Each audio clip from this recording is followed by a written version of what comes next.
Festive season is upon us. If you're a Hoops fan, all your Christmases have come at once because between Friday and New Year's Eve is wall-to-wall hoops in the Hungry Jacks NBL, and that means wall-to-wall NBL Now to get you through it. Joel Peterson and Brad Rosen with you on a Tuesday morning. Good morning, Brad. Good morning, Joel. What a weekend. What a couple of weeks coming up. Can't wait. It's going to be so much fun over the next little stretch. And we're getting games that are really starting to matter. You know, sort of there's 2-game swings. We've got those teams that are in that finals contention starting to play each other and that kind of thing. And to a certain extent, things are starting to shake themselves out over the back part of this season, which adds to the intrigue all the more.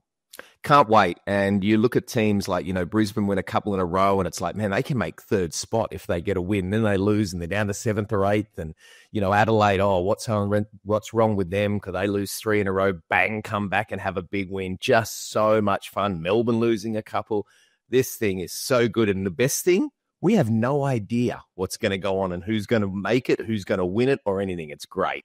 Yeah, absolutely. It's such a tight competition, as it seems to be just about every year at this stage. Hey, you were in Kudos Bank Arena for the last game of the round, which was Sydney and Brisbane. And for all money, it looked like Brisbane might get that thing done and win another one in a row. It's been a really impressive stretch for the Bullets. But we're just starting to see, whether it be a quarter, whether it be a few moments, this Sydney team it looks like it's coming together for them. How are you seeing them at the moment? Yeah, look, 54 points they gave up in the first half, and Derek, Joe, and I standing there at halftime before we go on air and go, man, this thing, what is going on? Like, something's got to change. And, then Jalen Adams looked great, Xavier looked great, but they couldn't get stops. Casey Prather doing his thing again, and everything was just awesome. Then all of a sudden, bang. They just hit that defensive nous, and that's without Bull Quoll, don't forget. They hit that defensive nous and just hit them so hard, 8 points in the final quarter. I thought the big key is I love that they moved Jalen Adams off the ball. I like Sean Bruce coming in. Jalen Adams, if he brings the ball up, he can sometimes be a bounce heavy, which is fine because that's what he's like. But moving him off the ball meant the ball moved first, then he got the ball, then he could play, then he could go to work. And I thought they were brilliant. Xavier Cooks was outstanding again. That's one of the biggest wins I've seen for them for this season, no question. Brian Goorjian spoke a couple of weeks ago about the fact that they hadn't had that kind of coming together moment quite yet. They went on the road and win in New Zealand, and they looked pretty good doing that. And then they're challenged in a game against a team who's rising up the standings and making a bit of a run at things, and they absolutely obliterate them in the last quarter. Have you seen enough to think that they're getting to where they need to be from that perspective? Yeah, I can. There's no question. And you look at Gorge, and I love the way, I don't want to call it deflection, but he's the master, and I've sat there and watched him for a number of years. He's just awesome. Just the way he's like, no, I'll take this. I know what I got to do. And he gets them on the training pad, and it would have been day in, day out, defensive transitions, one-on-ones. Where's our help? What do we do? And all those things he would have worked on was outstanding. Cam Oliver, that's going to be up and down. They knew what they were getting, and I've spoken to them. They know what they were getting. He was out of, Japan, Hong Kong League, not doing a lot because of injuries and stuff. So they know it's going to be up and down. If he's playing well, he stays on. If he doesn't, they go a different direction. So they're really starting to work that out. The number one thing, Jalen Adams needs to stay healthy. It is just such a key. He's the head of that snake. As long as he stays healthy, this team's looking good. Yeah, they're going to be an imposing prospect down the back end of the season. That is for sure. I don't know who it was on social media a couple of weeks ago that tweeted, "We're in the summer of Bryce." And it feels pretty apt just to sit here and bask in it and soak up those beautiful rays of sunshine that Bryce Cotton is providing at the moment. So another 44 on the weekend. He's been the absolute talk of the town in the NBL. He's the biggest story in the competition at the moment. And what he does just continues to provide new historical realms that we're dealing with here. You've been in person for one of these games, so Brad, So I'm really interested to get your perspective of what it's like. I've called a couple of them, but we haven't been able to be in the venue. What's it like to feel the energy in the building when these things are building? Well, to be in the building, and not only that, in the Perth building. So I was there for last week when they played Illawarra, which ironically they're coming back this week and going down to Illawarra now. So this is awesome. Look, it's one of those players where it's a little bit like that Andrew Gaze, Leroy Loggins. I remember those times where it's like, wow, he's got 30. Like, you know that he's scoring a lot, but it's not like he's not getting his teammates into it. It's not like he's shooting shots that he shouldn't. He just finds his time, works hard, gets the right looks, and really, in Bryce, like, it doesn't take a bad shot. Like, it's just, that's what Bryce does. And then he accumulates scores. I mean, in Cairns, I thought to myself, geez, he seems a bit quiet at the moment. Oh, he's got 35. You know, it's just one of those guys that just builds, and defenses just can't. They don't know what to do. It's just like, well, how do you run this? And, you know, I remember when we used to play Andrew Gaze, and Cope sometimes was like, right, let's let them get 30 each and try and stop everyone else. You just have to come up with game plans and hope that it works. Yeah, it's pretty incredible what he's doing. Some of the numbers are around it too. So my favourite stat that I used on the broadcast on Saturday was that he wasn't born the last time this was done. So 40 points in a row for 4 times. He wasn't born the last time Drewy did it. I did see that, and Drewy loved you for that one, mate. That was great. Yeah, I think he took it the right way eventually, but it took him a little while to get there. So Al Green and Andrew Gaze, the only 2 men that have done it. Al Green did it in 87, 84 from memory, sorry. And that included the record of 71. So that was a bonkers 5-game stretch that he did it in. Yep. And Drewy did it in 87. Yep. He actually did it twice. Yep. So he did 4 games in a row, missed out, and then did 8 games. So he had 12 of 13 with 40 points or more. Yeah. It's got a little way to go.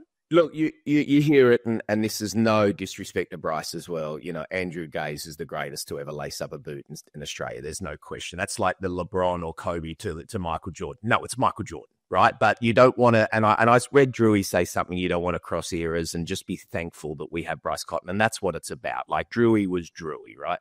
But Bryce, the way he's doing, he's got the hardest defenders. He's got to get there. You know, he jumps a lot to shoot as well. So what that means is the weight on his legs at the end of games. He gets bumped, punched, kicked, does everything to it, and he still does what he does. And it's in 40 minutes. It's not even 48, JP. Like, it's like this guy is just in another world. And we are so privileged to have a player like this. And to everyone, you just got to get out and watch him, because players like this, they don't come around a lot, and you just want to and appreciate what we get to see him on the court. It's amazing. His next game's against the Hawks in Wollongong. The last time they met, I think it was 121 to 111, which is just a stupendous score. So it could be another absolute track meet when these 2 teams get together. They always do. And they're 2 up and down teams. I mean, I picked Illawarra for, you know, this away game that they're going to choose, and I picked 118 points. I reckon that could be the 3rd quarter score the way it's going at the moment. But I just love the way the up and down of both of these teams. And it's not terrible shots. They're clamping down on the defense. They're trying to get stops. But you watch, if the ball goes in the hoop, it's in before they can even think. They literally grab it out of the net, jump out, jump in, and play the ball. That's where the pace of the game has really picked up. And yeah, I'm looking forward to this one. I'll be down there as well. Absolutely looking forward to seeing what those 2 teams deliver. The 2 Melbourne teams are in an interesting spot at the moment. Yeah. They're coming out of the throwdown. Southeast Melbourne, I probably wasn't a believer in what they were doing. I heard a lot of people say this is a playoff team, that kind of thing. I hadn't quite seen it. But to come from 15 down a couple of times, even without Golding and Lee, so that's the rider to all this, of course, but to do what they did from the position that they were in, I'm far more convinced than I was about the Phoenix. Where do you sit on them as a playoff team? Well, I had them in my top 6 at the beginning of the year, but then they went 0-5, right? Now I'm thinking to myself, what are they going to do? Since that, they've gone 8-4, JP. Like 8-4, that's one of the best in the league.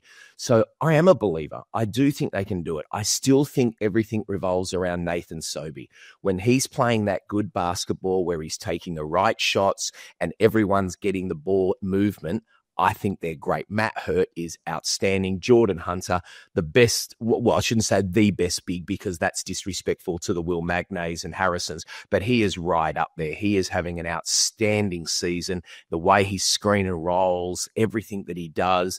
I think Glover's doing a good job. They're just the whole team, and what they look like, they look happy and they believe. And they believe they can win every game now, which they certainly didn't believe that in the first bit of the season. And if they can get what they got from Derek Walton Jr. in the second half on Sunday as well, that's going to absolutely transform their fortunes. For United, of course, no Marcus Lee and no Golding. in this recent run, so 3 losses, and even just their recent form's been pretty spotty, and Dean Vickerman's spoken about that. Even while they were winning, it wasn't where they'd like it to be. But are we seeing the importance of Chris Goulding on this United team in the way they're playing at the moment? Yeah, I think definitely when you take out a player like that, the only thing's probably a little bit disappointing is they've got enough. Like, yes, they can, Chris Goulding, I've always been, he's this type of player. If he's on, Melbourne don't lose. Like, they just win every game when he's playing really well and he's on.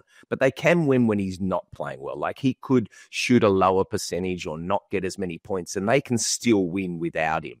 That's the thing that's sort of bothering me. It's the other players. There's enough there to be able to do it and get wins. But I'm certainly not worried. Like, I sit here and I think to myself, they're not even in my category. They're making top 2. That's how I just feel with Melbourne. You know that they will get over this hump. It's going to be a bit tougher in Melbourne. No tennis centre. They're going to be on the road for a bit as well. But yeah, I don't worry about them at the moment. But certainly some worrying times. 3 in a row. My God, that hasn't happened for over 2 years. So I don't want to be at the trainings with Dean Vickerman this week. No, I don't think so. The last time they lost 3 in a row, they lost 5 in a row. So they'll be hoping to do that again. Their next game is against Tassie. That will be with a new import in Ian Hummer. So the Jack Jumpers have made the move from Craig Sword and gone for more of a scoring 3-man, talking to a couple of people. So the likes of Copes and Damon just saying, hey, what do you think Tassie need? That seemed to be the way that the conventional wisdom was they would go. Do you like the move to bring in someone like Ian Hummer, who is a proven scorer in European basketball? I love it. I think that's what they needed. They could have gone with Craig Sword. They may have made the 6. They may have even got a little bit higher and seen how they go. But I think they've realised we're not going to win it with the way we are. Sean McDonald's been the revelation since he's come back. No question. Will Magnay's having his year and been outstanding, and the 2 imports are doing their jobs. But since Sean McDonald come back, you have guys like Drimmick and Tarangi who have now started to knock down the shots, and it's freed up everyone else, and the imports are starting to do what they do. So I think they've sat back and gone, right, we're where we are now. I like what we do. What's the piece that we need? And this is the piece that they're thinking that they need to be able to make that run. Because remember, 3 grand finals, 3 top 4s in the 3 seasons, 2 grand finals. They're not thinking of anything else but winning it. So they know that's the piece they need. They've got a fantastic coach, and let's see if it works out for them. I like what they've done. Absolutely. Yeah. One more thing I wanted to get to before we get out of here, and I want to tap into your leadership mind, Brad, because you're a former Sydney Kings captain, and we're getting to the time of the year when these games really start to matter, particularly for those teams, for all the teams, obviously, but particularly those teams 5th to 8th. It's sort of nut crunch time, essentially. You've got Adelaide, who are on the charge back. So Tassie sit 5th at the moment. They're 8 and 8. Southeast Melbourne are 6, they're 8 and 9. Brisbane are 7 and 8, just outside that top 6. And then Adelaide are 7 and 8 as well. New Zealand are 9th, but the slide they're on at the moment, probably not including them in exactly what's going on here. So 5th to 8th is as tight as anything.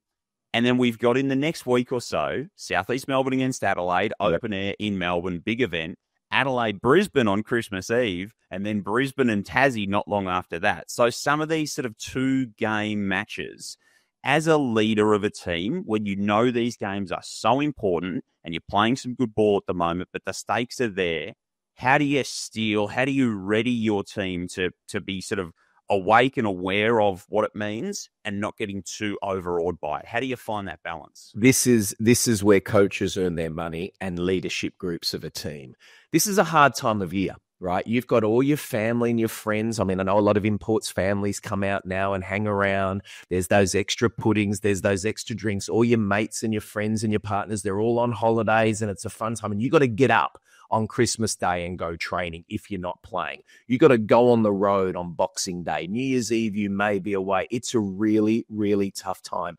And every win is so important. This is where coaches need to dig deep, get into the mental state and have teas, coffees, dinners, lunches with these players and make them realize every loss can be a double loss. Now, the one team I love out of all of this, Adelaide. They're going to have a chip on their shoulder. They're going to feel like they're hard done by. Shouldn't have been suspended. Don't like the way it happened. We've got this. Kendrick Davis is going to work. Montrez, he's letting everyone in the world know I'm back. I'm box office. I'm the man. So to me, Adelaide is box office. get this damn ticket, and I want to see them play every week because they don't care. They've got a chip on their shoulder, and they're the ones to me that are going to hum up. The coach's job for them, easiest because the players will lead it. It's the other teams now that have got to be right. We've been going for 5-6 months now. This is deep. Yeah, Christmas. I've got to get out of bed because I've got to get going. You got to fight through this. And mentally, the ones that come out of this strongest, they'll be the ones that will be sitting in 3rd, 4th, and 5th on that ladder. And the others are going to look back and go, we need to be better next season around that time. Yeah, well, all right. I'm ready to go. That's got me up and motivated, and all I've got to do is sit at the desk all day. Brad, great to get your insights. Always great to chat hoops with you. Have a great week. Loved it, mate. Thanks, JP. Have a good week, all. Brad Rosen with us on NBL Now. Thanks for your company. NBL app, nbl.com.au for all you need ahead of a big week of hoops.